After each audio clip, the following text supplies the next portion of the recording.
Welcome as we continue our study through the New Testament, looking at the New Testament church. And today we're looking at the short section where John talks about not loving this world. And so we're going to read through this real quick and then we'll look at notes. This will be a shorter one today. It says, "Do not love the world." This is verses John 2, verses 15 through 17.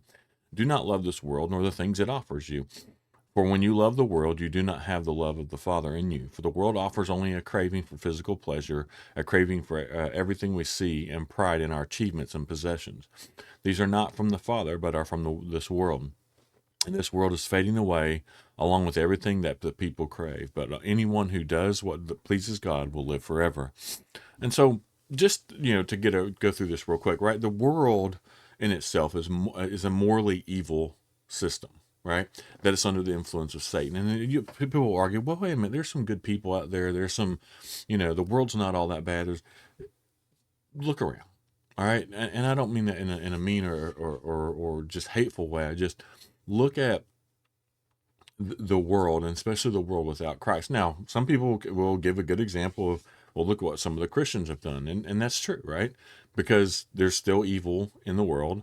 There's humans can be evil. Humans are sinful, and so even Christians are going to do things. But if you look at the world, right, it is under the influence of Satan, and it's opposed to God, and it's opposed to Christ's kingdom on this earth, right? We're going to see that. We see that every day.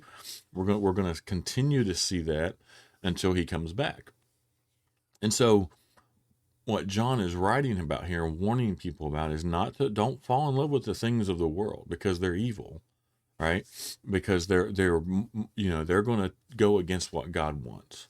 That's the nature. That's the default nature of the world, is to go against it. Now, it doesn't mean we cut ourselves off from it. It doesn't mean we don't have anything to do with it. It means that we've got to make sure we don't, our love is for God and for Christ and for what he wants us. We still love the people of the world, right? And, this is the thing, is like, it's not that we don't love the people in the world.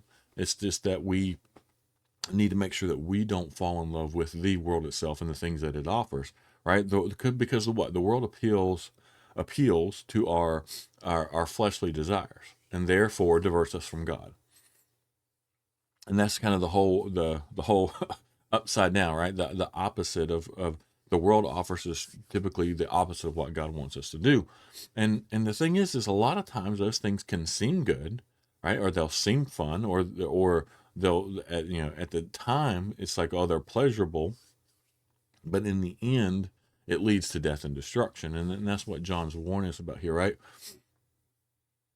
Those who are from the world need God to redeem them from it. And that's the thing, is we have to remember that.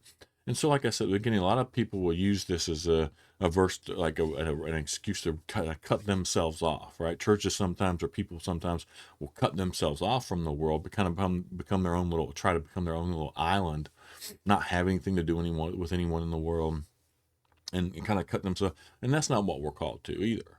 We're called to love the people of the world. We got to make sure we don't fall in love with, or attach ourselves to the things of the world, which lead to destruction. And there's a lot of them, too many to list in one video. And I think that's why John wasn't able to spend a lot of time writing on what all the examples are. But I think we can kind of use a little bit of common sense and see what that is, and who that is. And so, just a reminder here that John gives them is, look, focus on Christ. The world's going to offer a lot of distractions. We need to make sure we don't fall in love with those things and attach ourselves to those things, because they're going to lead to destruction, not to Christ. And so we need to make sure that our focus on Christ, on the things that he wants for us to do. Still, it doesn't mean that we don't, treat people, love people in the world, and treat them with kindness. That's a commandment. We're commanded to do that. It just means we need to make sure that we, keep our focus on Christ, not on the things that the world has to offer. Because, like I said, some of the things the world has to offer seems nice at first.